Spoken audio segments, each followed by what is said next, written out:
ఏంటే ముగ్గురు ఇట్లా కూర్చున్నారు? ఏం సంగతి? ఇంటి పని ఎవరు చేయాలి, వంట పని ఎవరు చేయాలి? ఏంటి కథ? ఒంట్లో బాగోలేదు.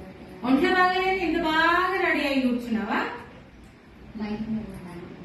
ఒంట్లో బాగాలేదు, బయటకు వెళ్ళాలి.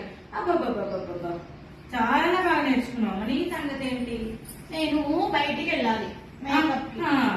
మేకప్ ఇప్పుడు నువ్వు వేసుకోవడానికి వెళ్తున్నావా, వేరే వాళ్ళకి వెళ్ళడానికి? నేను వేసుకోవడానికి వెళ్తున్నా. మిగిలిన వాళ్ళు ఉన్నారు కదా, వాళ్ళకి చెప్పు. ఎప్పుడు నాకే చెప్తావేంటి? నేను నీ మొహానికి పెళ్ళై ఇంట్లోకి వచ్చినప్పటి నుంచి ఎప్పుడైనా ఇంటి పని చేసినావే? నాకు రాదు. ఇట్లా పెంచి పెద్ద చేసిండు. నేను నీ అమ్మ అయ్యా. అయ్యా, మా అమ్మ వాళ్ళు అనండి, నన్ను అనండి ఏమైనా ఉంటే.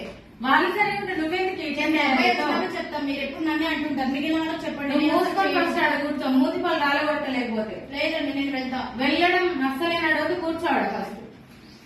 అత్తయ్య నేను చేస్తలే. అత్తయ్య ఎందుకే నీకు అస్తమానం అన్నిట్లో నువ్వే చేసుకుని చేస్తా అంటే ఇద్దరు ఏం చేస్తున్నారు? పాపం వాళ్ళకి నాకు ఒంట్లో బాగాలేదంట, కానీ బయటకి వెళ్తాదంట కదా అత్తయ్య. ఒంట్లో బాగాలేదు, దాని లాగుందా అది?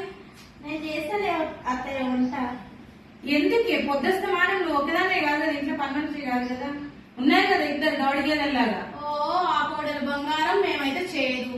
ఎప్పుడు అంతే తేడాలు. చేయదు కాదే, మీరు తేడాలు చూస్తున్నారు. దాన్ని అమాయకురాలు చేసి దాన్ని వాడుకుంటున్నారు మీరు. అవునులే, ఆ కోడలే మంచిది నీకు.